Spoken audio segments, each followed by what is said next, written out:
ang kahon ng kasunduan.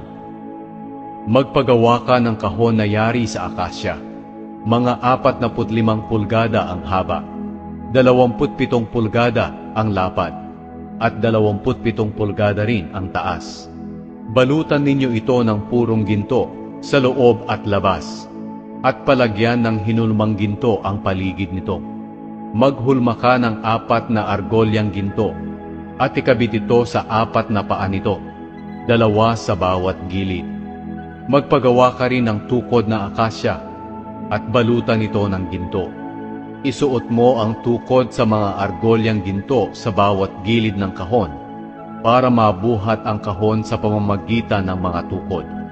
Huwag ninyong tatanggalin ang argolyang ginto sa tukod ng kahon. Pagkatapos ipasok mo sa kahon ang malapad na bato na ibinigay ko sa iyo, kung saan nakasulat ang aking mga utos.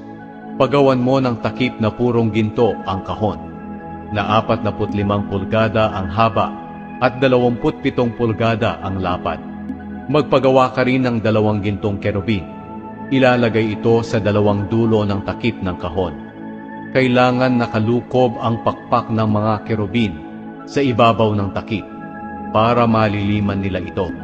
At kailangang magkaharap silang dalawa na nakatingin sa takip. Ilagay mo sa kahon ang malapad na bato na ibinigay ko sa iyo, kung saan nakasulat ang mga utos ko. At pagkatapos ay takpan mo ang kahon.